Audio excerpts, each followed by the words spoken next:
네, 오늘 주시는 하나님의 말씀 보도록 하겠습니다. 사도행전 9장 1절에서 19절의 말씀입니다. 제가 여러분 대신해서 읽도록 하겠습니다. 1절부터 읽겠습니다. 사울이 주의 제자들에 대하여 여전히 위협과 살기가 등등하여 대제사장에게 가서 다메섹 여러 회당에 가져갈 공문을 청하니 이는 만일 그 도를 따르는 사람을 만나면 남녀를 막론하고 결박하여 예루살렘으로 잡아오려 함이라. 사울이 길을 가다가 다메섹에 가까이 이르더니 호련히 하늘로부터 빛이 그를 둘러 비추는지라. 땅이 엎드러져 들음에 소리가 있어 이르시되 사울아 사울아 네가 어찌하여 나를 박해하느냐 하시거늘 대답하되 주여 누구시니이까. 이르시되 나는 내가 박해하는 예수라. 너는 일어나 시내로 들어가라. 내가 행할 것을 내게 이를 자가 있느니라 하시니 같이 가던 사람들은 소리만 듣고 아무도 보지 못하여 말을 못하고 서 있더라. 사울이 땅에서 일어나 눈은 떴으나 아무것도 보지 못하고 사람의 손에 끌려 다메섹으로 돌아가서 사흘 동안 보지 못하고 먹지도 마시지도 아니하니라. 그때에 다메섹에 아나니아라 하는 제자가 있더니 주께서 환상 중에 불러 이르시되 아나니아야 하시거늘 대답하되 주여 내가 여기 있나이다 하니 주께서 이르시되 일어나 직가라 하는 거리로 가서 유다의 집에서 다소 사람 사울이라 하는 사람을 찾으라. 그가 기도하는 중이니라.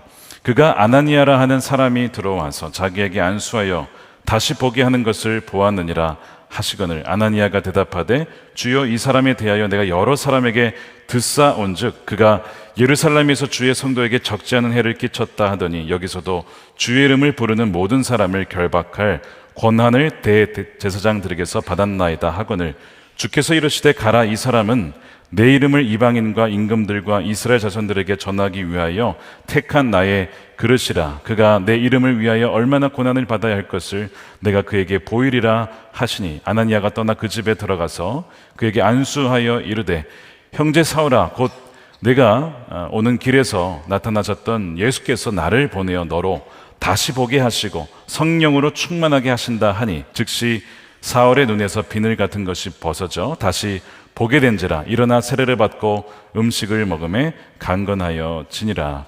아멘. 하나님의 말씀입니다. 네, 사도행전 오랜만에 다시 돌아왔습니다. 15번째 시간입니다. 나의 택한 그릇이라는 제목의 말씀을 나누겠습니다. 오늘 이 사도행전 9장 말씀은 굉장히 유명한 말씀이죠. 예수님 이후에 승천하신 이후에 교회의 역사상 가장 위대한 그리스도인이라고 꼽으라면 주저없이 사도 바울을 꼽을 것입니다. 바로 그 사도 바울이 어떻게 회심하게 되었는가가 오늘 본문의 말씀입니다. 이것은 사도 바울의 이야기이기도 하지만 동시에 저와 여러분의 이야기이기도 합니다. 왜냐하면 이러한 패턴이 모든 사람에게 반복되는 것은 아니지만 굉장히 흡사한 방식으로 우리에게 주님이 역사하시는 그런 패턴이기 때문에 그렇습니다. 여러분은 회심이란 무엇이죠? 회심과 유사하지만 다른 개념이 있는데 바로 개종이라고 하는 개념입니다. 누군가가 기독교로 개종했다라고 하면 이 개종이라고 하는 것은 어떤 사람이 다른 종교를 갖고 있다가 기독교로 혹은 다른 종교로 바꾸었다. 이것을 개종이라고 하죠. 그러나 개종했다고 해서 반드시 회심한 것은 아니라는 것을 여러분을 아셔야 합니다. 회심은 개종과 달리 성령의 구원 역사를 통해서 한 사람이 그 과거의 죄를 끊고 옛 생활을 벗어버리고 돌아서서 180도 돌아서서 마음과 뜻을 다하여 예수님께 복종하는 것, 그것을 우리가 회심이라고 합니다. 그래서 마음이 완전히 바뀌어 버리는 것을 의미하죠. 그래서 단지 교회에 출석한다고 해서 회심했다라고 단정지어서는 안 됩니다. 개종했다고 해서 회심한 것도 아니고요. 그 사람이 지금까지 살아왔던 삶의 방식, 방향과 과연 달라졌는가? 삶을 통해서 반드시 스스로 점검해 봐야 한다는 겁니다. 주님을 향해서 돌아서서 주님과 함께 동행하고 있느냐, 그 말씀에 순종하고 있느냐라고 하는 것을 봐야 된다는 거예요. 만일 예수님을 믿었다고 하는데 그 이전의 삶과 동일하다고 한다면 아무리 그가 입술로 예수님을 믿는다고 하더라도 그는 회심한 것이 아닐 가능성이 굉장히 높다는 거예요.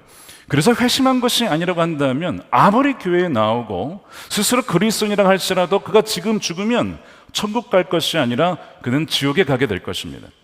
그러므로 우리의 영혼의 상태를 점검하는 것은 매우 중요합니다. 여러분 혹시 죄송하지만 스마트워치를 차고 계신 분들 계십니까? 왜 차시죠? 단지 시계 보시라고 차시지는 않으실 겁니다. 내가 하루 오늘 얼마나 걸었는지, 얼마나 많은 에너지를 소비했는지 다양한 것을 체크하고 트래킹하기 위해서 아마 차실 거예요. 우리 영혼을 살펴봐야 되는 것처럼, 우리 건강을 살펴보는 것처럼 사실 더 중요한 것은 우리 영혼의 상태를 점검하는 것이죠. 그런데 여러분, 영혼의 상태를 점검하고 계십니까? 내가 정말 주님을 향해서 달려가고 있고 주님과 같은 방향을 보고 있고 주님이 원하시는 뜻대로 살아가고 있는지를 마치 우리가 워치를 통해서 어떤 다양한 방식을 통해서 우리의 건강을 체크하듯이 점검해 보고 있느냐고 말씀을 드리는 겁니다. 너무 중요한 부분인데 우리는 그것을 놓칠 때가 많습니다. 그러므로 오늘 이 사울의 회심 이야기는 우리가 귀 기울여서 들어야 될 말씀이고요. 오늘 이 말씀이 저에게도 여러분들에게 들려지는 우리 주님의 말씀이 되기를 주님의 이름으로 축복합니다. 사울의 회심이 독특한 이유가 있습니다. 보통 우리가 회심이라고 하면 예수님을 안 믿는, 하나님을 안 믿는 사람이 믿게 되었다 이렇게 생각을 하죠. 그게 맞아요. 그런데 이 사울의 이야기가 왜 독특하냐면 그는 이미 하나님의 존재를 믿고 있었습니다. 하나님에 대해서도 잘 알고 있었습니다. 심지어 율법에 능통한 사람이었습니다. 무슨 얘기를 하는지 알고 계시겠죠? 하나님에 대해서 알고 내가 하나님의 존재를 믿는다고 해서 그가 회심한 것은 아닐 수 있다라고 하는 충격적인 사실을 지금 이야기하고 있는 거예요. 그는 무신론자였다가 예수 믿은 게 아니라는 거예요. 하나님의 살아계심을 알았어요. 그런데 그는 여전히 회심이 필요했던 것입니다. 어느 정도로 그가 신앙이 깊었냐면 바리새인이라고 불렸어요. 여러분, 이 바리새인이라고 하는 것은 우리 이제 성경이 굉장히 자주 나오게 되는데 가말리엘이라고 하는 유명한 이 바리새인의 학자가 있었습니다. 최고의 당대의 스승이었죠.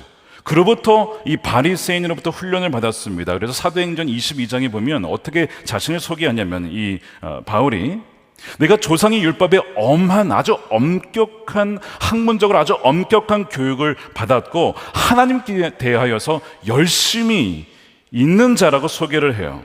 그런데 그는 예수님과 하고는 아무런 관계가 없었던 사람이었습니다. 여러분, 이것이 가능하다는 거예요.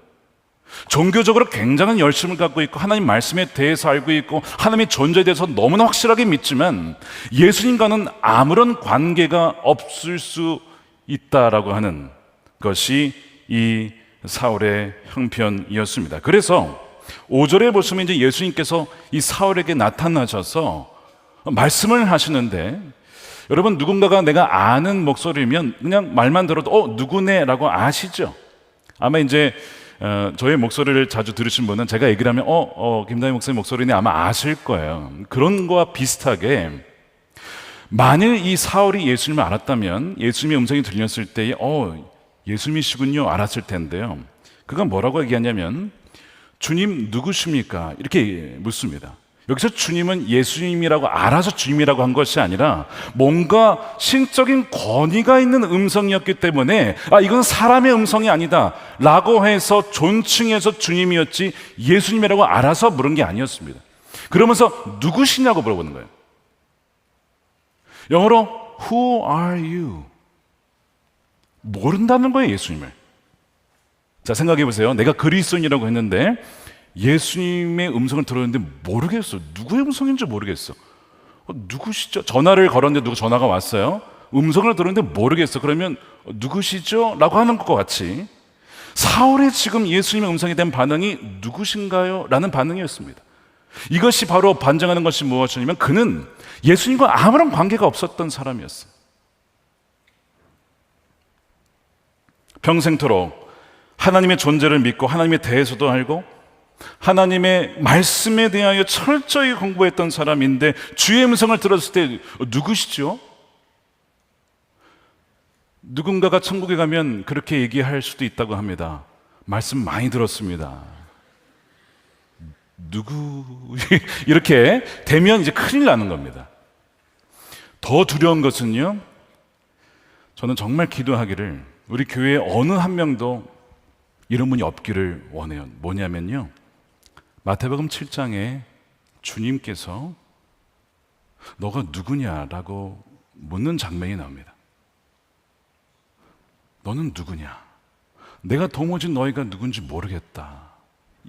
여러분, 이거는 끔찍한 일입니다. 우리가 죽은 이후에 그런 일을 겪어서는 안 돼요. 주님 만났을 때의 음성이 너는 누구냐라고 해서는 안 된다는 거예요. 근데 그것을 방지하려면 방법이 있어요. 우리가 지금 이 땅에 호흡이 붙어 있을 때에, 생명이 아직 있을 때에 주님과의 살아있는 관계 속에서 그걸 점검해 볼 수 있다는 거예요. 그런데 지금 이 사울은 주님의 음성을 듣고도 누구시냐고 묻는 겁니다. 더 충격적인 것은 말씀드린 것처럼 많은 그리스도인들의 반응이 이와 같을지도 모른다는 점입니다. 그나마 듣기라도 했으면 다행일 텐데 그의 음성을 못 듣고, 그나마 들으면 그나마 다행이죠. 누구시냐고 물어볼 수 있으니까. 근데 주님의 말씀을 하셨는데도 못 알아듣고 우리가 매일매일을 살아가고 있는 것은 아닌가를 여러분 돌아보셔야 됩니다. 지난 한 주 동안 100% 확신은 아니지만 그래도 내게 주님께서 이런 말씀을 하셨다라고 생각하는 분이 계십니까? 제가 손으로 들라고 말씀드리진 않을게요. 그리고 100%라고 확신할 수는 없어요. 그렇죠? 우리의 인식이 불완전할 수 있기 때문에. 그러나 분명히 성경의 약속은 내 양은 내 음성을 듣는다라고 했잖아요. 그러니까 그것이 듣는 것이 정상이지 못 듣는 것이 정상이 아닙니다. 그러나 많은 그리스도인들이 음성을 듣지 못한 채에, 아니면 듣고도 그것이 주님이신지 알아듣지 못한 채 살아갈 수 있는 거예요. 그것은 얼마나 오랫동안 교회를 다녔냐, 모태신앙이냐, 그거와 별로 아무런 상관이 없습니다, 사실. 왜냐하면 이 사울은요, 모태신앙입니다. 사울은 주님의 음성을 듣고도 그분이 누군지 몰랐다는 데 참 충격적인 것이죠. 그리고 이 사울이 바로 지금 우리의 모습인지도 몰라요. 오랜 신앙생활을 했는데 예수님과의 관계는 1도 없는 상태. 종교적 의무는 있어요. 의무. 그래도 내가 주일은 예배는 드려야겠지 라고 하는 의무는 있어요. 근데 주님과의 사랑의 관계가 있느냐? 마치 주님과 내가 연인인 것처럼 주님 사랑합니다, 주님 너무 은혜입니다, 감사합니다 라고 하는 그런 관계가 있느냐? 그게 없을 수도 있어요. 그분과 대화를 해본 적이 없어서 그런 것이죠. 바로 그분들이 회심이 필요한 사람들입니다. 전 참 담임자로서 두려운 것이 있어요. 두려운 것은 주님이 주신 마음일 수도 있고 사탄이 주는 마음일 수도 있어요. 두려움이라고 하는 것은 경건한 두려움도 있기 때문에 그렇습니다. 뭐냐면 제가 늘 말씀드리지만 우리 선한목자교회 성도들 중에 구원받지 못한 채 주님을 만나는 분이 있으면 어떡할까? 그게 가장 두렵습니다. 그리고 그 책임을 저에게 물으실 것이기 때문에 그래요. 그래서 저는 이 말씀을 준비하면서 기도하면서 준비했어요. 주님, 이 말씀을 듣는 우리 성도님들 어느 한 명도 주님을 모르는 자, 그 상태로 주님을 만난 일이 없도록 해주십시오. 그렇게 기도하면서 오늘 말씀을 준비했습니다. 사울의 회심이 독특했던 또 하나 이유가 굉장한 열심이 있었다는 거예요. 열심, 종교적인 열심이죠. 하나님을 향한 열심이 아무리 뜨겁고 깊어도 전혀 회심한 사람이 아닐 수 있다는 거예요. 사울의 열심이 무엇이었냐면 1절에 나와 있듯이 주님의 제자들에 대해서 위협과 살기가 등등해서 이 예수님을 믿는 사람들을 잡아다가 감옥에 가두는 것, 이것이 하나님이 원하시는 뜻이야라고 그는 확신을 했습니다. 그래서 그가 빌립보서 3장 6절에 자신이 이렇게 소개를 해요. 나는 8일 만에 할례를 받고 이스라엘 족속이요 베냐민 지파요 히브리인 중에 히브리인이요 율법으로는 바리새인이요. 그 다음에 열심으로는 교회를 박해하고, 이게 하나님의 뜻이라고 여겼던 거예요. 율법의 의로는 흠이 없는 사람, 이 모든 말씀을 지켜낸 대단한 사람입니다. 그의 열심은 교회를 박해하는 것이었대요. 이것이 바른 일이고 이것이 옳은 일이라고, 그래야 이것이 하나님을 기쁘시게 하는 일이라고 조금도 의심이 없었던 사람이 사울입니다. 그렇다면 사울은 왜 그리스도인들을 잡아다가 감옥에 가두는 것이 옳은 일이라고 확신했을까요? 여러분 생각해 본 적 있으십니까? 아니, 아무리 그래도 사람을, 그 무고한 사람들을 잡아다가 넣는 것은 이거는 옳지 않은 일이라고 그냥 알 법도 한데, 하나님의 존재도 믿고 말씀도 아는 이 사울이 어떻게 이런 일을 할 수 있었을까? 왜냐면요, 바리새인으로서 받았던 그의 훈련 때문에 그렇습니다. 이 바리새인이라고 하는 건 일종의 별명이에요. 뭐냐면 페르심이라고 하는 단어에서 나온 건데, 쉽게 번역하면 분리된 자들이란 뜻입니다. 그들은 정결함과 거룩함에 대한 높은 기준이 있었어요. 그래서 이 수준을 유지하기 위해서는 이 거룩함과 정결함을 해치는 어떤 원천이나 어떤 것들로부터 분리되어야 된다라고 믿었던 사람들입니다.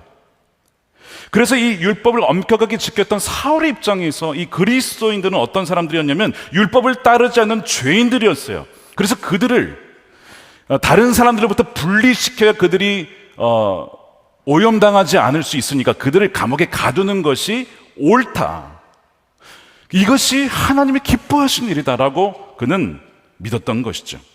그러니까 나는 옳고 그들은 틀렸으므로 틀린 그들을 따로 분리시켜야 된다, 이게 그의 가진 열정이었다는 것입니다. 또한 여러분 이제 이스라엘 역사를 쭉 읽어보시면 이 하나님을 향한 이 열심이 어떻게 보면 전통으로 계속 내려옵니다. 그러면서 이런 열심이 어떻게 보면 이 이스라엘 사회에서 영웅과 같은 존재로 내려왔어요. 그 예가 어디에 나오냐면 민수기 25장에 나옵니다. 자, 하나님은요 질투하시는 하나님입니다. 누구를 질투하냐면 하나님 백성이 우상을 숭배할 때에 마치 연인이 다른 연인을 바람피고 막 눈길을 주는 것처럼 그 마음 아파하시면서 질투하시는 그런 하나님이에요. 그러니까 백성들이 우상을 섬기면 안 되는 것이죠. 우상을 섬기는 자들이 있으면 그들을 쳐서 분리를 시키든지 아니면 죽이든지, 이런 열심이 이스라엘 백성들에게는 있었고 또한 율법에도 있었어요. 어떤 일이 있었냐면 민수기 25장입니다. 이스라엘 남자들이 당시에 미디안이라고 하는 모압 여인들과 음행을 벌입니다. 이 발람과 관련된 일인데 어쨌든 그 일 때문에 이스라엘의 전염병이 돌아요. 이 거룩성을 잃어버린 거예요. 그래서 그때 이 전염병이 퍼질 때 이 원인이 뭐지 사람들이 그러고 있었는데 원인을 알았어요. 이스라엘 남자들이 음행을 벌인 거야. 그래서 그 음행을 벌인 사람을 처단을 해야 돼.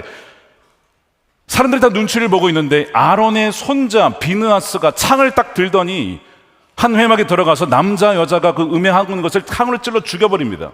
잔인하죠. 그런데 그 죽이는 순간 어떤 일이 벌어지냐면 전염병이 그쳐요. 그 얘기는 하나님이 이것을 기뻐하셨다라는 거예요. 그게 이제 민수기 25장의 이야기입니다. 그래서 이 비느하스는 어떤 인물이냐면 열심 있는 히어로, 영웅입니다. 이스라엘 백성들에게. 저렇게 해야 되는 거구나. 틀린 것을 다 잘라버리고 죽여버려야 되고 이렇게 해야 하나님이 기뻐하시는구나, 이렇게 생각을 하고 나도 언젠가 저런 인물이 될 거야, 이런 전통이 있었어요. 이 바리새인 전통입니다. 그리고 더 나아가서 열심당이라고 하는 하나님의 뜻을 위하여 폭력을 마다하지 않고 자신의 인생을 드리면서, 그래서 로마 제국 때 무력으로 항전하며 암살하며 이것이 하나님 원하시는 뜻이다라고 했던 무리들, 열심당, 뿌리를 찾아보면 바로 이 비느하스하고도 연결이 되어 있는 것이죠. 바로 이 열심당에 이 영감을 주고 모델이 된 사람이 비느하스예요. 그러니까 사울의 이 열심은 이 비느하스의 전통, 열심을 가진 그 전통을 가지고 있었던 것이죠. 사울은 자신이 그리스도인들을 잡아다 가두는 것이 칭찬받을 일이라고 믿었던 겁니다. 조금도 여기에 의심이 없었고 확고했습니다. 그런데 잘못된 믿음이었어요. 왜곡된 믿음이었어요. 하나님 마음을 아프시게 하는 것이었고 예수님을 박해하는 일이었습니다.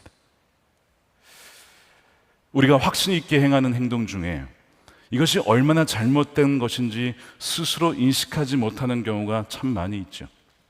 우리가 무지하고 연약하기 때문에 그런 것이죠. 그런 또한 우리의 죄성 때문에 그런 것도 있습니다. 이 불도저와 같은 아무도 막을 수 없는 이 사울의 열심과 열정을 막을 수 있는 자는 아무도 없는 것 같았습니다. 근데 그가 다메섹으로 가까이 갔을 때에 그 아무도 막을 수 없을 것만 같던 이 사울을 막은 자가 있었으니 바로 그분이 예수 그리스도, 그분이십니다. 그에게 환한 빛을 비추시더니 말씀을 하시는 거예요. 자, 3절이죠. 사울이 길을 가다가 다메섹에 가까이 이르더니 호련히 하늘로부터 빛이 그를 둘러 비추는지라 너무 당황스러웠습니다. 갑자기 너무나 밝은 빛이 오게 되면 여러분 이제 그림자가 없으면 아무것도 안 보이잖아요. 빛만 보이면 아무것도 안 보여요. 그러니까 갈 수가 없는 거예요. 그리고 너무 강한 빛에 눈이 보이지 않게 됩니다. 그러면서 음성이 들려오죠. 그것이 4절이에요. 땅에 엎드러져 들으며 소리가 있어 이르시되 사울아 사울아 내가 어찌하여 나를 박해하느냐 하시거늘. 아니 박해라니, 내가 지금 하나님 위해서 얼마나 열심히 바른 생활을 하고 있는데 나를 박해한다니 이게 무슨 뜻인가 했을 겁니다. 사울아 사울아 너가 참 열심이구나, 너가 참 옳은 일이 열심이구나, 잘하고 있다가 아니었습니다. 어찌하여 나를 박해하느냐. 언제 사울이 예수님 박해했습니까? 그리스도인들을 박해하고 그리스도인들을 모욕하고 그리스도인들을 비난하고 폭력적으로 혹은 입술로 비난하는 그 모든 것이 예수님을 박해한 것이었습니다. 이건 너무나 충격적인 거예요. 주님을 기쁘시게 하는 것, 주님을 위한다고 한 일이 실상은 주님을 힘들게 하는 것이었고 주님을 고통스럽게 하는 일이었습니다. 우리는 여기서 믿음에 대해서 좀 생각을 해봐야겠습니다.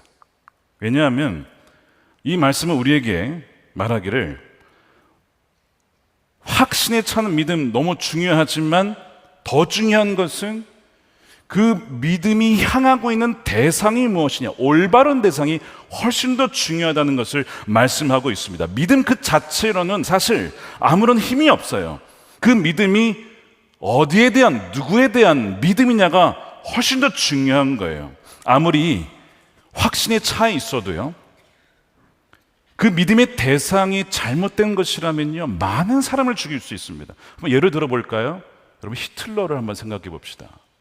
그는 확신했습니다. 제가 중국대 팀하고 이제 DC, 워싱턴 DC에 갔다가 홀로코스트 기념관을 같이 갔어요. 거기에 보면 이제 히틀러 영상이 나와요.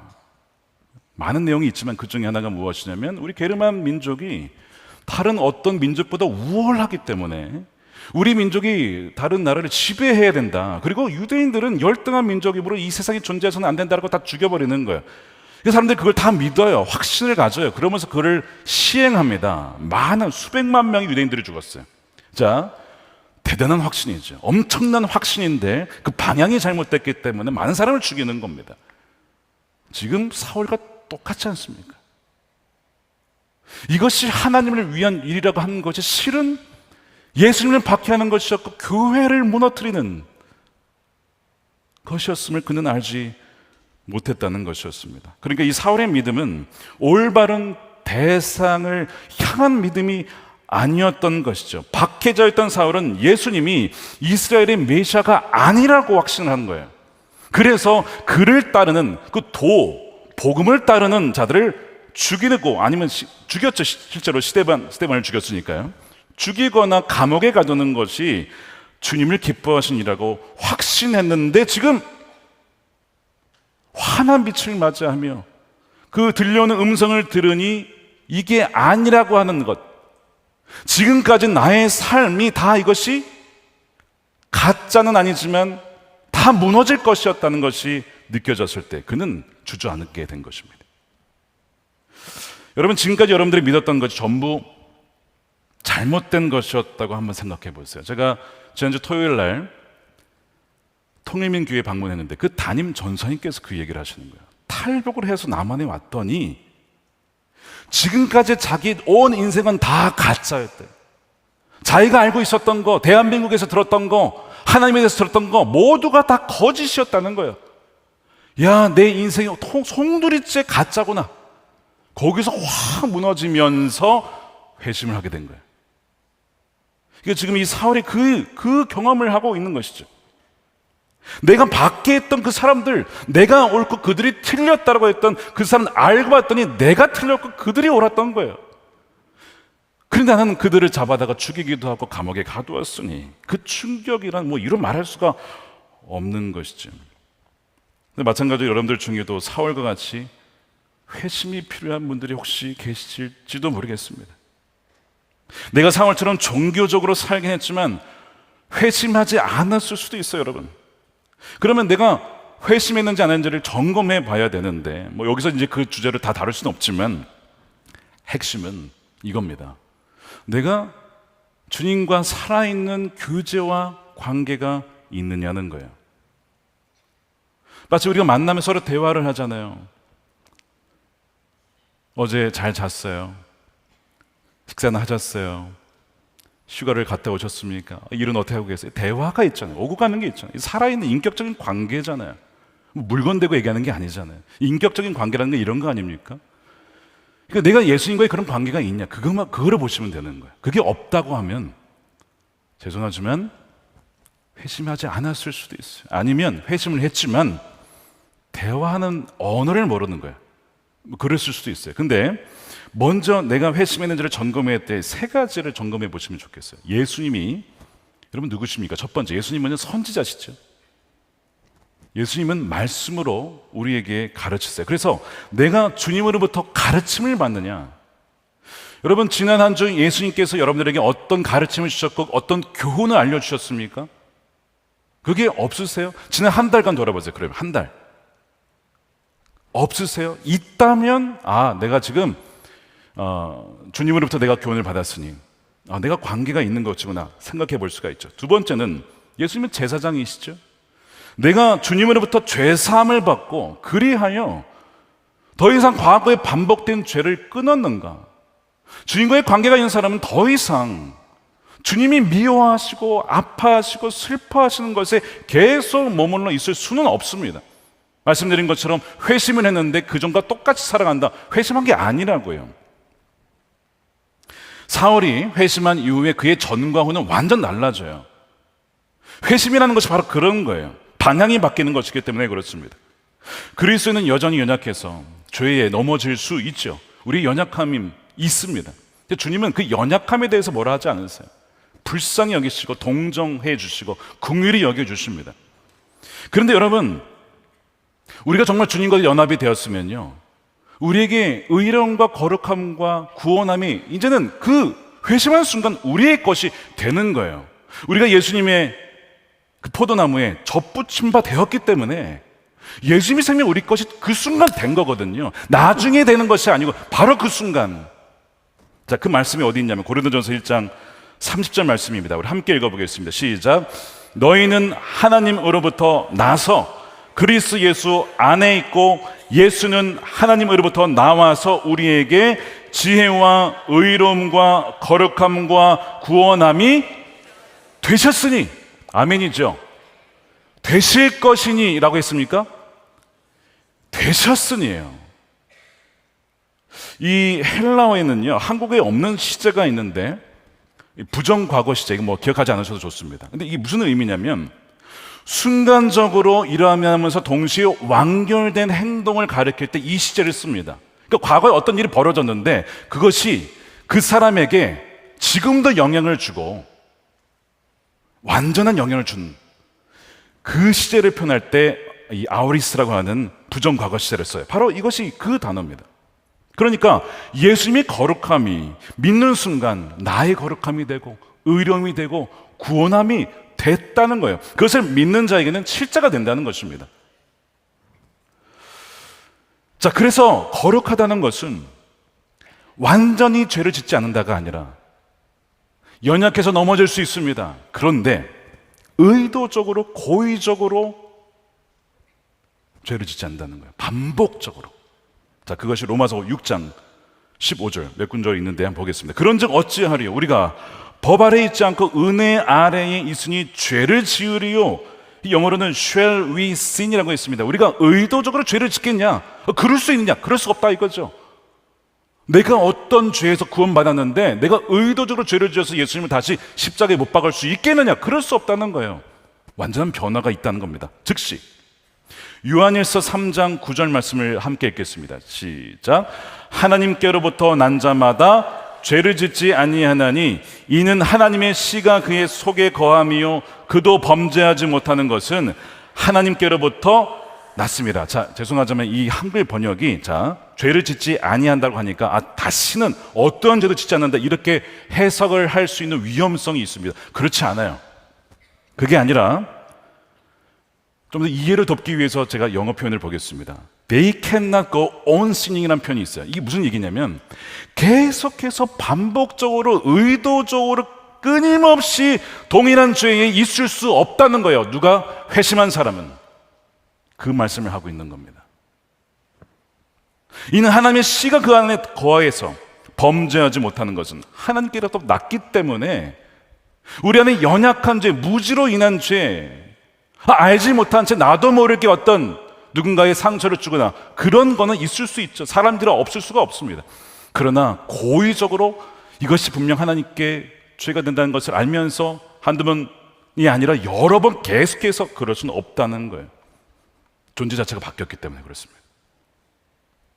제가 미국에 있을 때 어떤 분이 한 간증을 저에게 해주셨어요. 이제 이분이 평생토록 술을 끊지 못하시고 술을 마시는데 이게 이제 술 마시는 게 그치는 게 아니라 술을 마시니까 이제 가족들이나 동료들이나 다른 사람들에게 이제 피해를 주는 말로써 혹은 다른 걸로 이렇게 피해를 주게 되니까 참 쉽지 않은 삶을 살아오셨어요. 이제 술 중독자였던 거예요. 근데 이분이 예수님을 만났는데 그 즉시 바뀐 것이 있대요. 요한복음에 보면 물이 변화해 포도주가 되잖아요. 근데 이분은 포도주가 변화해 물이 된 거예요. 무슨 말인지 아시겠어요? 술 맛이 안 느껴져. 예수 믿는 순간. 그분이 저에게 오시더니 목사님, 저에게는 그 반대의 기적이 일어났습니다. 저는 평생 술을 못 끊을 줄 알았어요. 근데 더 이상 술 맛이 물 맛인데 이거 어떻게 마십니까? 바로 그 즉시 끊어졌고 그 얘기를 하시는데 저는 이제 술을 이렇게 마시지 않으니까 잘 모르겠더라고요. 어떤 그게 느낌인지. 근데 그분의 그 평생 이야기를 들어보니까 이건 엄청난 역사더라고요. 본인이 의지를 끊을 수 있겠냐고요. 그 중독을. 딱 끊어졌다는 거예요. 그래서 저는 든 생각이 말씀에 예수님께서 그의 의로움과 거룩함과 구원함이 되셨기 때문이다라는 것을 그분이 믿은 거죠. 주님과의 연합을 통해서 그분이 영원한 생명이 그의 것이 된 거예요. 여러분, 주님을 만났다고 했는데 변화된 삶이 없다라고 한다면, 그리고 계속해서 옛사람에 머물러 있다라고 한다면 여러분 그럴 수가 없습니다. 그리고 지난주에 고성경 목사님 예를 드신 것처럼 제가 1시간 늦었습니다. 왔는데 트럭이 저를 쾅 치고 가가지고 그래서 늦었습니다. 믿으시겠냐고요. 말이 안 되죠. 하나님과의 이카운트 만남이 있는데 변화가 없다. 안 만났다는 거예요. 그래서 이 두 번째, 제사장이신 주님께서의 그 십자가의 보혈로 제사장이 되어줘서 우리 죄를 사해 주시고 우리 죄를 이기게 하신 그 경험이 있느냐. 세 번째는요, 왕이신 주님의 다스림을 받고 복종하는 삶이 있느냐는 거예요. 주님이 우리의 주님이시죠. 왕이시죠. 그래서 우리로 하여금 누구를 도와줘라 했을 때 우리가 순종할 수 있겠습니까? 야, 너 그래도 1시간 기도해야 되지 않겠니? 네, 기도할게요. 주님이신데 우리로 하여금 기도도 못하게 된다면, 그럼 주님은 우리의 주님이 아니시죠. 우리로 하여금 기도를 시킬 수 없다면 주님은 우리의 주님이 아닌 것입니다. 9장 6절에 너는 일어나 시내로 들어가라. 일어나 시내로 들어가라. 그럼 거기서 기다리래요. 내가 행할 것은 너에게 이룰 자가 있느니라. 자, 다 이게 순종이 필요한 거예요. 그래서 이 사울은 일어나서 들어가서 기다립니다. 변화가 즉각 일어나잖아요. 우리가 이제 다음 주 보겠지만 박해져 있던 사울이 이제는 복음을 전하는 사명자로 완전히 180도 바뀌어요. 주님이 여러분의 왕이시라면 그리스도께서 여러분을 다스리게 해야 하고 여러분은 그분께 항복해야 하며 종으로서 주님께 순종해야 합니다. 주님은 우리 연인이 되시기도 하시고 우리 친구가 되기도 하시지만 근본적으로 주님은 우리의 왕이시잖아요. 그분은 그분께서 말씀하실 때 항복하고 순복하고 순종하는 삶이 있는 자가 회심한 사람이죠. A.W. 토저라는 분이 목사님께서 이런 말씀을 하셨어요. 만일 당신이 믿는 주님이 당신을 구원하고 당신을 부르고 당신을 선택하고 당신의 삶을 인도하고 통제할 수 있는 분이 아니라면 그분은 있는 그대로의 주님이 아니시다. 여러분에게 주님은 어떤 분이십니까? 여러분으로 하여금 움직이게 하고 순종하게 하실 수 있는 정말 주님이십니까? 아니면 내가 주님을 마음대로 컨트롤하고 소위 주님의 보호자를 막 흔들어가지고 내 뜻대로 막 주님 이렇게 해달라고 막 주님 너무 막 흔들리셔가지고 주님 막 어지러워가지고 막 혹시 그런 분은 아니신가요? 저는 담임자이지만 최고 결정권자는 언제나 주님이시기에 때론 저도 연약하여서 저도 모르게 제가 결정할 때가 있습니다. 그럼 다 주님께 나와서 주님 죄송합니다. 제가 주님께 묻지 않고 결정하고 말았습니다. 용서해 주십시오라고 기도를 하고 어떤 날은 주님께 기도를 해요. 주님 이거 결정을 해야 되는데 어떻게 해야 할지 모르겠습니다. 말씀해 주세요. 그럼 말씀해 주시면 좋은데 말씀이 없으세요. 그 말씀이 없으시면 뭐 하라는 뜻이죠? 기다리라고 하는 것이죠. 딩동댕. 기다려야 됩니다. 다음날 이튿날 3일 4일 기다렸는데 말씀이 없을 때 그럼 어떻게 해야 돼요? 기다려야 합니다. 딩동댕. 제가 2주 이상을 기다린 적이 있어요. 주님 왜 말씀이 없으십니까? 근데 주는 주님이시기 때문에 주님께서 말씀하지 않으면 저는 움직일 수 없습니다. 결정할 수가 없습니다. 근데 시간이 너무 지나가니까 제가 이제 뭔가를 결정을 하려고 했는데 마음이 여러분 주님이 뜻이 아닌 것처럼 우리가 하려고 할 때 성령께서 어떻게 하신다? 근심하십니다. 불편해집니다. 마음이. 왜요? 영의 생각은 생명과 평안이라고 로마서 8장이 말씀하잖아요. 내 안에 평강이 없다. 무엇을 결정하는데 평강이 없다. 그러면 성령님이 막으시는 거일 가능성이 높아요. 그러니까 여러분 지금 이 왕이신 주님과의 관계가 여러분들의 삶 속에 있느냐는 걸 여러분 보셔야 된다는 거예요. 이 세 가지만 일단 보셔도 내 이 세 가지가 다 있느냐는 거예요. 여러분 다 있어야 됩니다. 저는 타협하고 싶지 않아요. 이 세 가지 다 있으셔야 돼요. 그게 정상적인 그리스도인이에요. 정상적인. 물론 여기서 연약해 있어서 때로는 우리가 그렇지 못할 때가 있죠. 완벽하지는 않으니까요. 그렇지만 우리의 흐름 자체가 그래도 방향 자체가 또 넘어지고 약간 좀 방황할 때도 있지만 그래도 주님이 원하시는 방향으로 가는 것이 맞거든요. 정반대 방향을 간다면 이건 아닌 것이죠. 내 마음대로 하고 주님 임명하시는 일을 막 내가 마음대로 한다는 것은 회심한 그리스도인의 모습이 아니라는 거예요. 자, 그러면 이 회심의 은혜를 어떻게 누릴 수 있을까? 여러분, 전적인 하나님의 은혜입니다. 이거는 전적인 하나님의 은혜 없이는 우리는 어느 누구도 구원받을 수가 없어요. 그런데 감사한 것은 하나님께서는 우리에게 먼저 베풀어 주시는 은혜가 있습니다. 그것을 신학적 용어로 선행하는 은총이다라고 불러요. 그래서 그 마음에 그 은혜에 반응하는 사람들은 회심할 수 있는 은혜가 주어지게 되는 것이죠. 자, 회심의 은혜, 이 사월의 과정을 보게 되면요, 하나님께서 어떻게 변화시키는지를 볼 수가 있는데 사울의 회심은 순간적이었지만 동시에 점진적이었습니다. 자, 기억하십시오. 사울의 회심은 순간적이었어요. 회심하고 전후가 완전 달라졌어요. 근데 동시에 그 회심이 있기까지 여러 가지의 과정들이 있어 왔습니다. 그런 점에서 점진적인 과정이었어요.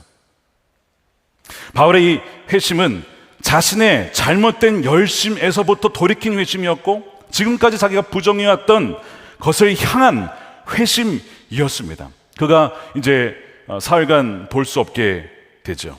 그리고 아무것도 먹지 않습니다. 보지 못하고 먹지도 마시지도 아니하면서 3일간 기도를 해요. 하나님께 기도를 드린 겁니다. 무엇을 기도했을까요? 아마 지난 삶에 대한 회개 기도를 했을 겁니다. 전혀 근거가 없는 추론이 아닙니다. 왜냐하면 5절 말씀해 보시면 이렇게 되어 있어요. 대답하되 주여 누구십니까? 이르시되 나는 내가 박해하는 예수라 라고 한글 성경 끝나지만 이 구절을 킹 제임스 버전으로 읽게 되면 뒤에 추가된 구절이 있습니다. 이렇게 되어 있습니다. 가시채를 뒷발질하기가 너에게 고생이니라. 이 구절이 있어요. 이 구절은 뒤에 사도행전 26장에 사도 바울이 아그리빠 왕 앞에서 자신의 회심 이야기를 다시 꺼낼 때 그때는 이 구절이 나옵니다. 근데 어쨌든 원래 5절에도 있었던 구절인 것 같습니다. 이게 무슨 내용이냐면 예수님께서 이렇게 말씀하시는 거예요. 사울아 사울아, 너 때문에 내가 힘든 것이 아니라 너가 힘들구나, 이 얘기를 하고 계신 겁니다.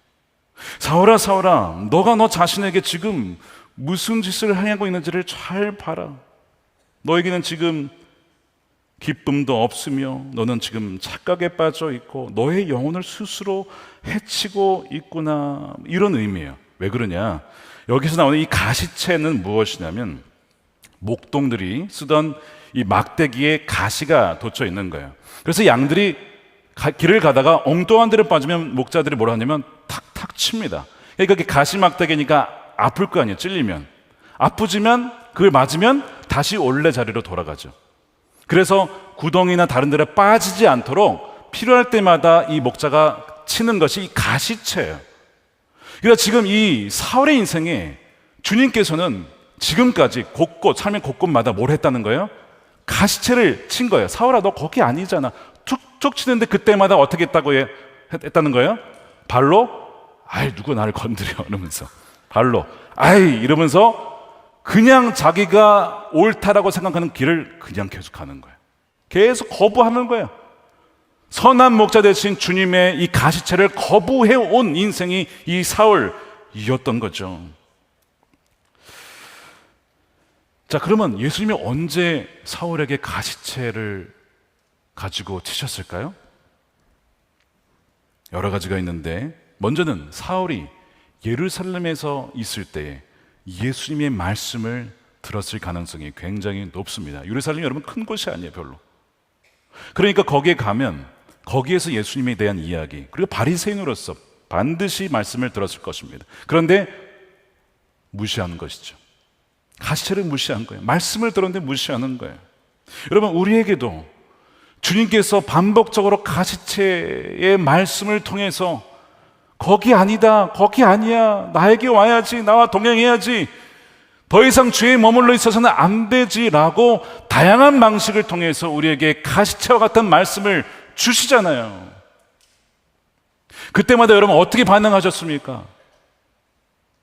내게 주님께서 나를 사랑하셔서 좀 아프긴 하지만 말씀으로 나를 인도해 주시는구나, 그렇게 해서 회개하여 돌이키셨습니까? 아니면 말씀 참 지겹네, 정말 귀찮네, 또 이 말씀이야, 무슨 말씀을 해도 결론이 다 똑같아, 순종하라야, 믿어라, 이런, 회개하라, 가시채와 같이. 여러분, 전도서 12장 11절 함께 읽어보겠습니다. 시작. 지혜로운 사람의 말은 찌르는 막대기 같고 이 모두가 한 목자에게서 받은 것입니다. 찌르는 막대기와 같은 말씀으로, 요즘에 말씀 듣기가 너무 좋잖아요. 너튜브 가시면 진짜 말씀의 홍수잖아요. 근데 너무 많아서 뭘 들어야 할지 모를 수도 있죠. 그러나 어쨌든 예배당에서 말씀 함께로 묵상을 나누다가 통독을 하다가 다양한 방식으로 우리에게 주님 말씀하시는 거예요. 근데 사울은 거절합니다. 또 하나의 사울에게 다가온 가시채가 있었어요. 사람입니다. 자, 가시채는 주로 말씀 아니면 사람 아니면 환경, 이 세 가지로 옵니다. 사울에게 다가온 가시채의 사람 누구였을까요? 스데반이었습니다. 스데반.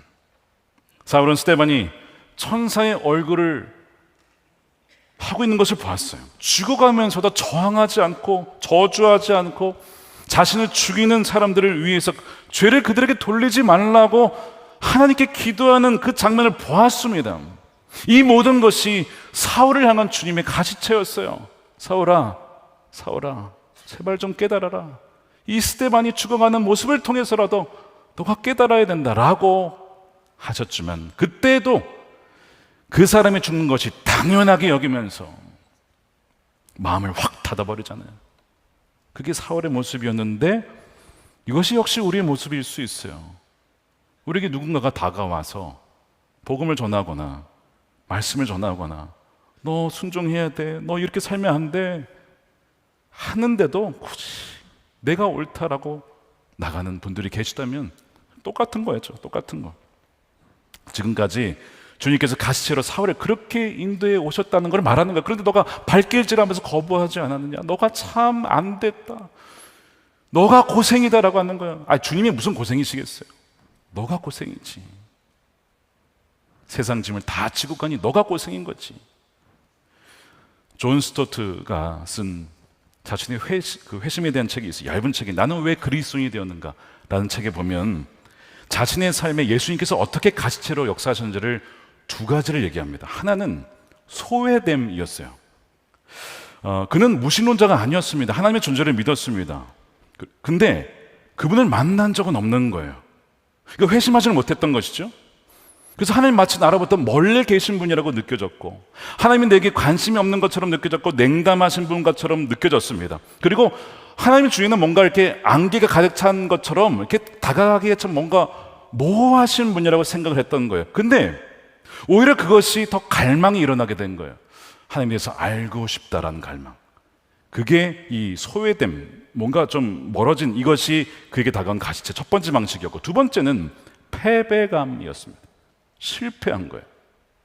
그가 젊은 시절에 나는 나중에 이런 인물이 될 거야 라고 꿈을 꿉니다. 근데 그 중에 뭐가 있었냐면, 나는 참 사랑이 많고 이타적이고 친절한 사람이고 이런 어떤 이 인물을 꿈꿨어요. 나는 그런 사람이 되어야지. 근데 어느 날 보니까 자기가 얼마나 이기적이고 자기중심적이고 심술궂고 교만한 사람인지를 깨닫게 돼요. 내가 꿈꿨던 모습은 이건데 나의 실제는 이거니, 이 괴리가 너무 괴로운 거죠. 이것을 그는 자기가 실패했다, 패배했다라고 그렇게 고백을 해요. 근데 그 패배감, 좌절감이 그에게 예수님이 주신 가시체였어요. 그러던 중에 한 설교자, 무명의 설교자의 메시지를 통해서 복음의 빛이 그에게 확 비칩니다. 그러면서 그가 회심을 하게 돼요. 그러면서 그가 마치 주님이 나를 쫓아오신 것을 이렇게 비유를 하죠. 주님께서 천국의 사냥개가 되셔서 나를 끈질기게 쫓아오셨다. 이 천국의 사냥개는 프란시스 톰슨이라고 하는 분 그 시에서 인용해 온 표현입니다. 하나님에게서 도망치고 도망쳐도 계속해서 따라오시고 추격해 오시는 그분으로부터 도망갈 수 없었다라는 것이죠. C.S. 루이스도 자신의 회심을 얘기할 때 이렇게 표현하죠. 체크메이트였다. 체크메이트는 여러분 체스를 두시면 마지막에 꼼짝달싹할 수 없는 그 상황, 항복할 수밖에 없는 상황. 하나님께서 나를 그 코너에 그렇게 몰고 가셨다는 거예요. 하나님 항복하겠습니다라고 나를 몰고 가신, 그래서 체크메이트라고 항복할 수밖에 없었던 것이라고 그렇게 고백을 했었죠. 여러분 혹시 소외감을 느낀 분 계십니까? 주위에 아무도 없는 것 같으십니까? 혹은 실패하고 또 실패하고, 우리 오늘 젊은이가 주관하는 예배인데 청년 시절에 많은 실패가 있죠. 실패와 이 넘어짐과 이 모든 것들이 참 괴로운 일이지만 어쩌면 그것이 주님의 가시체인지도 몰라요. 나를 사랑하셔서 나로 하여금 나 자신을 의지하지 말라고, 아무리 확신이 있어도 내 자신을 믿는 믿음이 얼마나 허무하고 허망한 것인지를 깨달으라고 실패를 허락하시는 하나님. 나를 사랑하시는 거구나 깨달으셔야 된다는 거예요. 사랑하는 딸아, 아들아, 네가 스스로 너의 짐을 다 지어가고 주인 되어 살아가는 너의 삶이 참 안 됐구나, 너에게 참 고생이 많구나, 이제는 너가 주인 되어 살지 말고 나를 주인 삼아 너의 짐을 나에게 맡기렴 라고 주님께서 여러분들에게 말씀을 하시는 거예요. 이 놀라운 회심의 은혜가 여러분들에게 부어지게 되기를 축복합니다. 사흘간 볼 수도 없고 마시지 않았던 그 사울에게 하나님은 아나니아라는 사람을 보내시죠. 아나니아가 처음에는 두려워했습니다. 이 사울은 박해하는 사람인데 어떻게 그에게 가라고 하실 수가 있겠습니까? 라고 하다가 마음에 이제 계속 이런 얘기를 하는 거죠. 그 사람은 절대로 안 됩니다. 그 사람은 절대로 변하지 않을 것입니다. 사람은 고쳐 쓰는 거 아닙니다. 이런 식으로 아나니아가 막 이제 얘기를 하는데 하나님께서 뭐라고 하시는 거예요? 내가 그를 택하였다는 거예요. 우리는 저 사람은 안 됩니다. 다 바뀌어도 저 사람만큼은 안 됩니다. 라고 생각하는 경향이 있어요. 굉장히 오만한 것이죠. 우리는 무엇이든 하실 수 있는 주님을 제한해서는 안 됩니다. 함부로 누군가를 판단해서도 안 되겠죠. 그분께는 너무 어려운 일이 없기 때문에 그렇습니다. 사울 바꾸는 건 나도 어려워. 그러지 않고 내가 그를 바꾸었다. 그러면서 15절에 이렇게 얘기하시는 거예요. 주께서 이르시되 가라, 이 사람은 내 이름을 이방인과 임금들과 이스라엘 자손들에게 전하기 위하여 택한 나의 그릇이라. 주님이 택하셨대. 그릇으로 택하셨대. 가장 열심히 있는 유대인이자 이방인에 대해서 반대했던 그가 오히려 이방인의 사도가 되었다는 이 아이러니하고 어떻게 보면 하나님의 유머 아닙니까? 박해자를 하나님의 사도로 삼으시다니요. 이방인을 가장 미워하던 그가 이방인을 위한 전도자가 되다니요. 가장 자격 없어 보이는 자가 자격이 있다라고 하시는 하나님의 놀라운 은혜인 것입니다. 여기서 이 그릇이라고 하는 단어 스퀴오스, 그릇, 항아리, 접시, 도구 혹은 악기로 번역이 됩니다. 무엇인가를 담아내고 운반하고 전달하는 도구죠. 복음을 담고 예수 그리스도 그 보배 대신 주님을 담아내어서 그 그릇이 깨어지면 보배만 드러나게 되어지는 그 인생으로 내가 너를 택했다, 그를 택했다라고 말씀하시는 거예요. 특별히 이방인을 위해서. 두 번째, 임금들, 그러니까 권력자들이나 정치인들이나 정말 세상에 큰 영향을 미치는 이들에게 복음을 증거하게 하는 자로 특별히 삼으셨다라는 것을 말씀하고 있어요. 자, 이 말씀을 통해서 우리가 이제 정리를 하면서 주님께서는 주의 특별한 목적을 위해서 각기 다른 그릇들을 다 만드셨구나. 모두가 다 같은 사명이 아니구나. 하나님 다 다르게 지으셨다는 거예요. 이 바울은 베드로가 아니고 베드로는 바울이 아니고 바울은 아나니아가 아니고 이런 식으로 다 다르게 쓰임에 맞게 그릇을 지은 거예요. 그러니까 우리는 비교할 이유가 아무것도 없어요. 왜냐하면 여러분들은요, 온 지구상에 여러분밖에 없어요. 똑같은 사람이 단 한 명도 없습니다. 유일하게 지으신 하나님의 작품이에요. 하나님의 택한 그릇인 줄로 믿으시길 축복합니다. 비교할 이유가 없어요. 쟤는 저렇게 가는데 나는 뭐하지? 그럴 이유가 없다고요. 여러분의 역할, 여러분의 그릇은 다른 사람이 대체될 수 있는 게 아니라는 것입니다.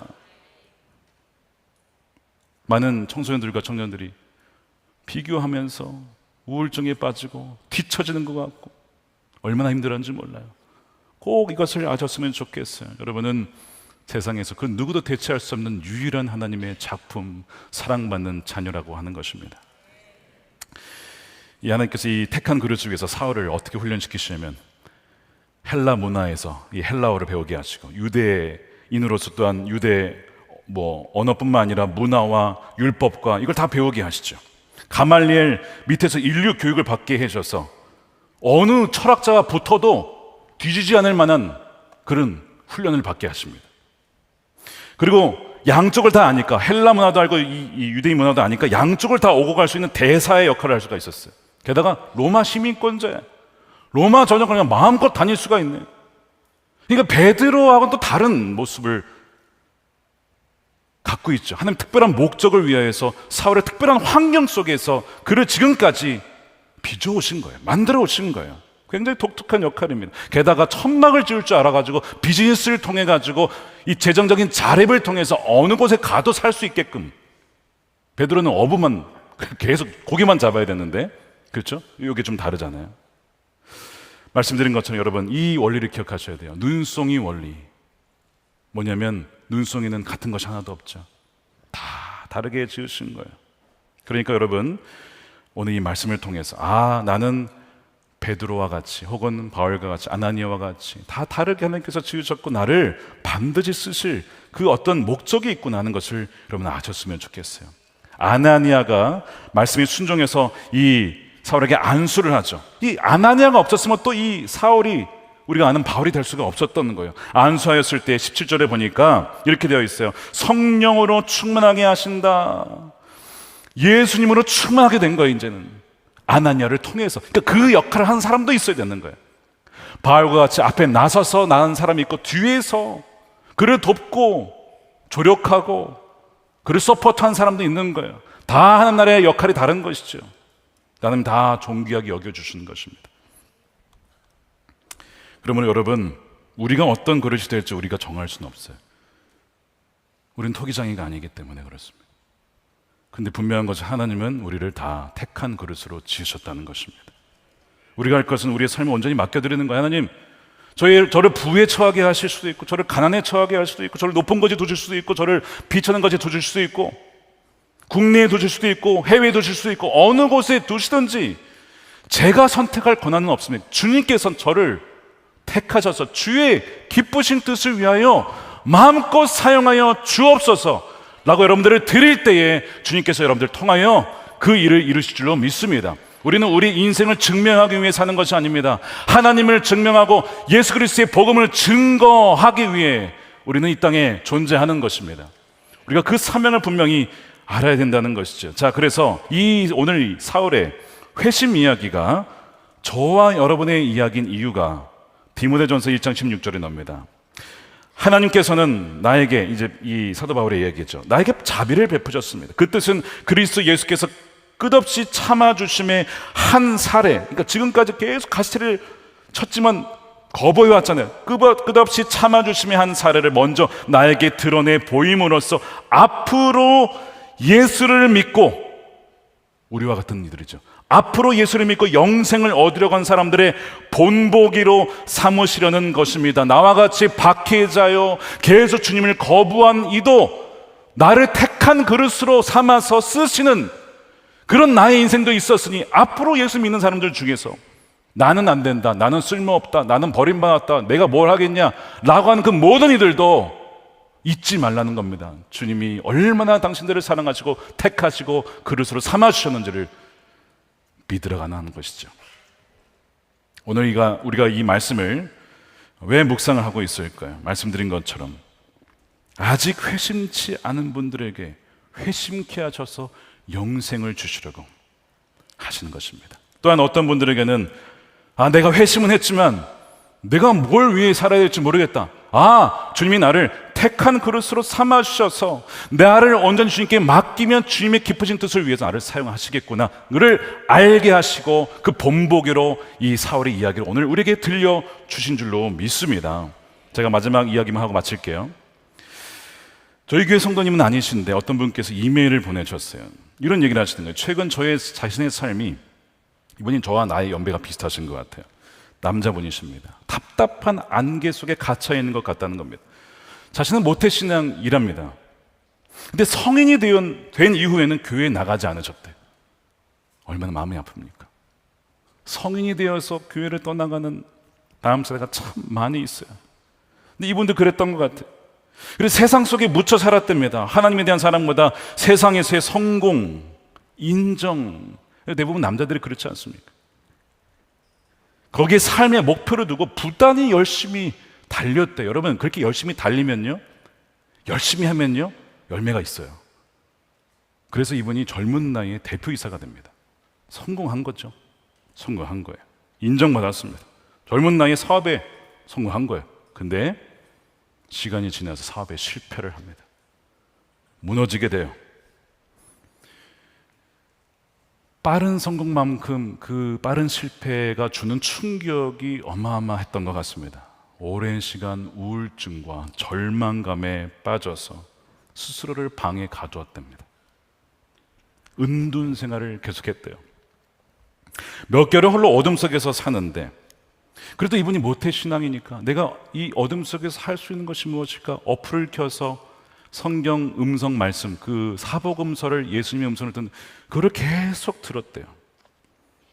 그리고 무한 반복해서 듣다가 어느 날 다시 예배를 회복해야지 해서 조용히 가까운 교회에서 예배를 드리게 되셨다는 겁니다. 근데 그때 주님께서 자신의 마음을 계속 만지시더래요.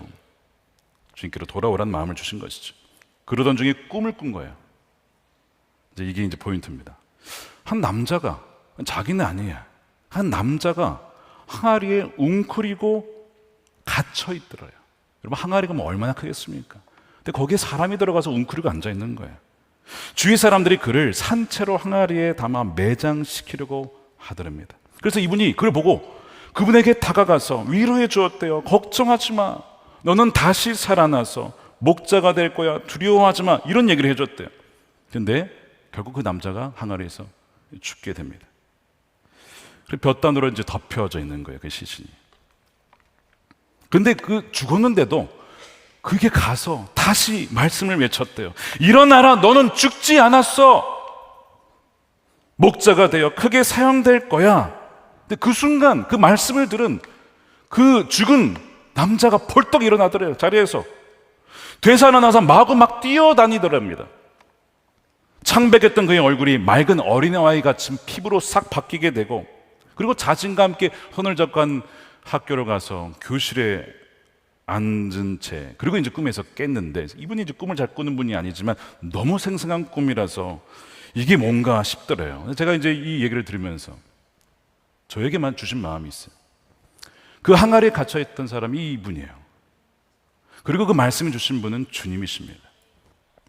주님께서 그에게 얘기를 하시는 거예요. 항아리에서 나와라, 갇혀있지 말아라, 내가 너를 택하였다.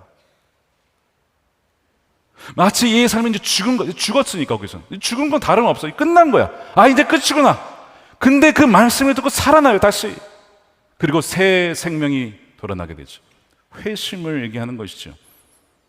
그러면서 계속 그의 마음에 내가 너를 사용할 것이다, 내가 너와 함께 할 것이다, 그 마음이 계속 들더래요. 근데 이제 마지막에 그런 얘기를 해요. 이제 서두에 나왔던 내용이긴 하지만, 목사님, 제가 많은 죄를 짓고 수많은 실패를 경험하며 결국 인생의 막다른 길목에서 다시 주님을 찾고 예배를 회복하고 주님을 바라보고 살고 있는데, 이것은 부모님께서 늘 저를 위해 기도해 주시기 때문에 제가 다시 유턴할 수 있었다라고 생각이 듭니다. 그의 곁에 아나니와 같은 사람이 있었어요. 절대로 포기, 넌 죽은 거 아니야, 너 인생 이대로 끝나지 않아 라고 하는, 끝까지 믿어주고 끝까지 기도해주는 아나니와 같은 자가 있었기에 자기가 이렇게 다시 설 수 있었다라고 고백을 하신 겁니다. 사랑하는 여러분, 이와 같은 상황에 계신 분들이 계시다면 꼭 기억하십시오. 그 모든 것이 주의 가시채로서 여러분들을 주기로 인도하시려고 하시는 주님의 은혜인 줄로 믿습니다. 사랑하는 여러분, 여러분들을 가장 독특하고 세계에서 유일한 분으로 여러분들을 만드셔서 주님의 택한 그릇으로 삼으셨습니다. 그래서 우리가 오늘 이 시간 기도할 때 우리 함께 눈을 감고 기도했으면 좋겠는데,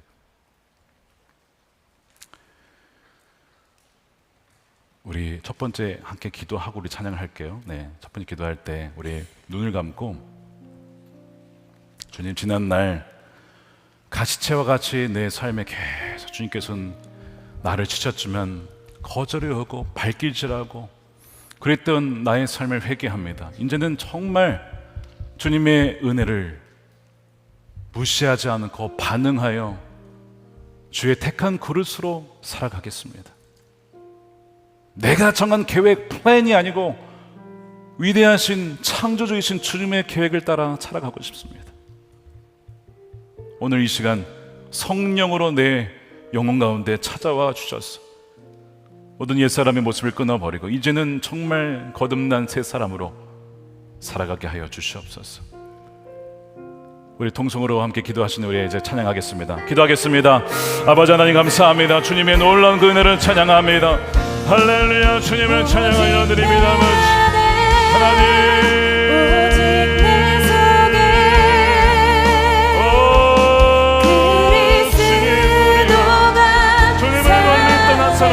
우리 마음대로 살아갔던 우리의 교만함과 우리의 약함을 불쌍히 여겨 주시옵소서. 위로부터 거듭나는 놀라운 역사가 사랑하는 이 모든 성도들의 삶 가운데 부어지게 하시고 오늘 저녁에 저들의 삶과 저들의 처녀들 가운데 넘치게 하여 주시옵소서. 성령이시여, 오늘 저녁에 아버지 믿음으로 반응하며 주의 손 붙잡고 나아가고자 하는 주신 손들을 면하지 마시고 하나님의 놀라운 가운데 이 시간 부어주시고 하나님 오늘 가운데 임재하여 주시옵소서. 성령으로 충만하게 하시고 주의 영으로 이 시간 임하여 주시옵소서. 우리 가운데 함께 하신 주님 찬양합니다.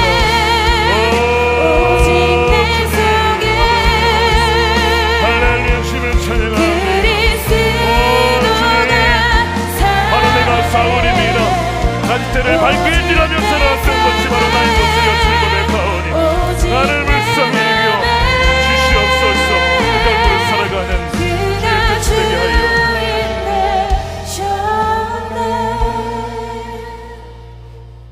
우리 번호개인 우리 함께 찬양하시고 계속해서 우리 기도하도록 하겠습니다.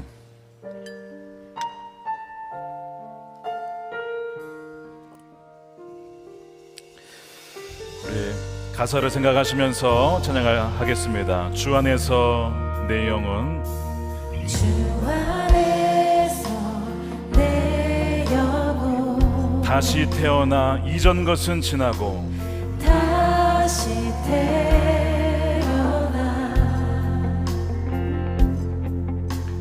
이전 것은 지나 새롭게 됐네. 새롭게 됐네. 죄로 물든 내 예수와 함께 죽고 예수와 함께 죽고 부활 생명 내 안에 새로운 삶이 열렸네. 부활 생명 내 안에 새로운 삶이 열렸네. 너희가 나를 택한 것이 아니요 너희가 나를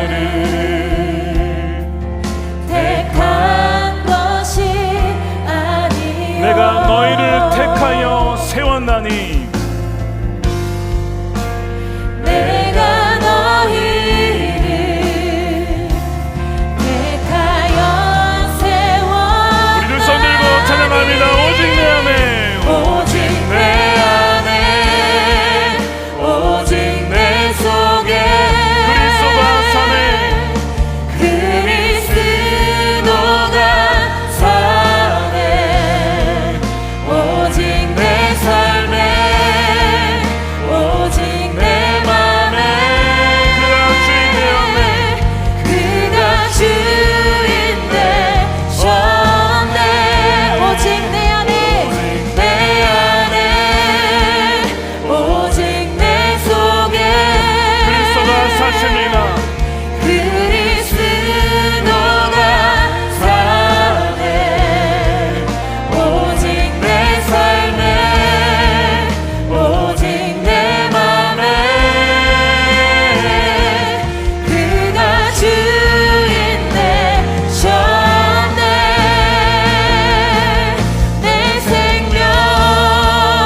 이 시간 우리 가슴에 손을 얹고 기도했으면 좋겠습니다.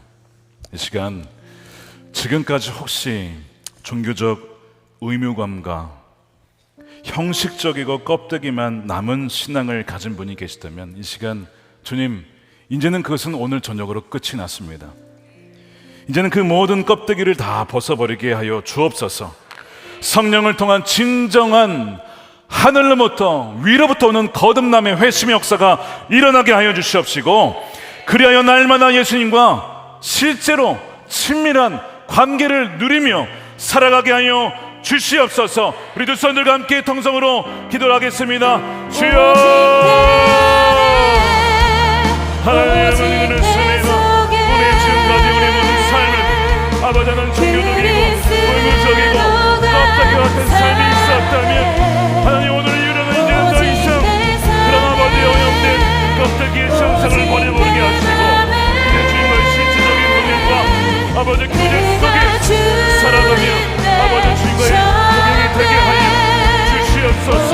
우리의 약함을 불쌍히 여겨주시는 주님, 감사하며 너를 버리지 아니하시고 포기하지 아니하신 하나님의 그 놀라운 내 감사를 드립니다.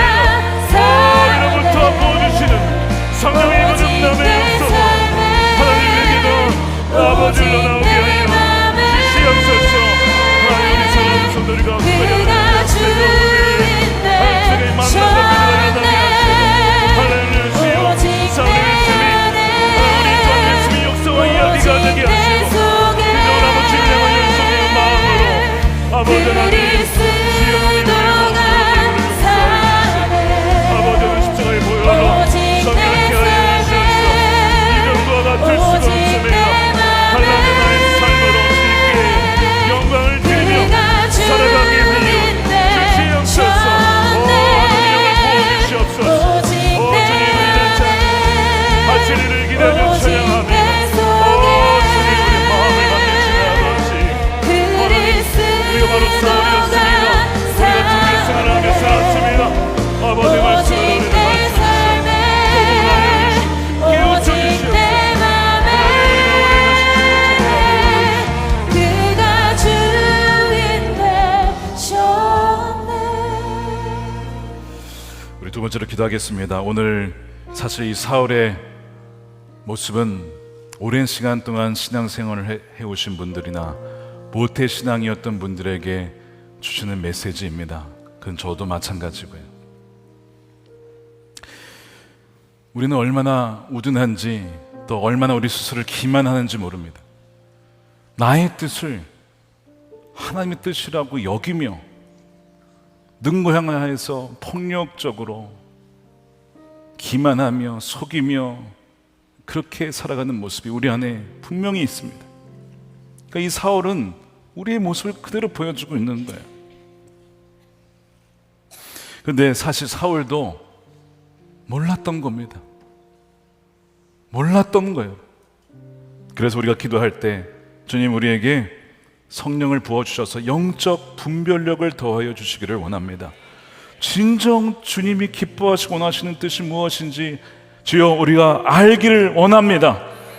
깨닫게 하여 주시고 사랑으로 행하게 하시고 긍휼을 베풀게 하여 주시고 인내하게 하여 주셔서 주님을 닮은 그리스도인이 되게 하여 주시고 어떠한 뜻이든 하나님의 뜻이라면 순복하며 순종하는 그 믿음을 우리에게 허락하여 주시옵소서. 다시 한번 주여만 외치고 기도하겠습니다. 주여,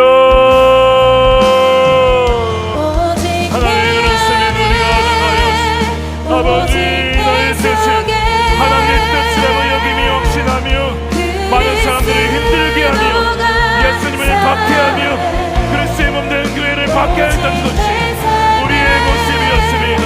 우리의 입술로 정죄하며 판단하며 죽이며 미워하며 아버지 하나님 명예훼손하며 그 모든 모습이 정확하게 우리의 모습이었음을 얘기하며 주여 우리를 불쌍히 여겨주시고 우리의 교만함과 우리의 아둔함과 우리의 미련함을 주여 십자가에서 아버지 하나님 못 박아주셔서 이제 주님의 지혜가 우리 것이 되게 하시고 주의 분명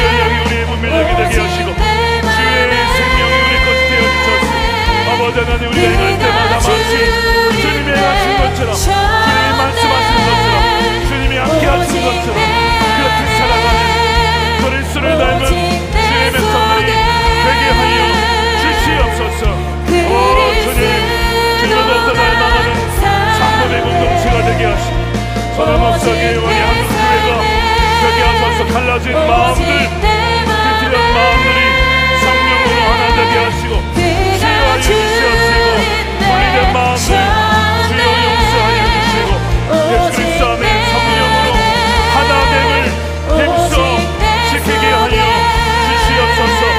오 성령님 찬양합니다. 우리 가운데 임하여 주시고 우리 가운데 마음을 상하시며 치하여 주시고 우리 가운데 주여 보아요. 주인들을 거두지 마옵소서. 주인들을 거두지 마옵소서. 오 하나님을 사랑하며 주님을 찬양하며 거룩한 지혜로 주여 온전히 충만하게 임하여 주시옵소서.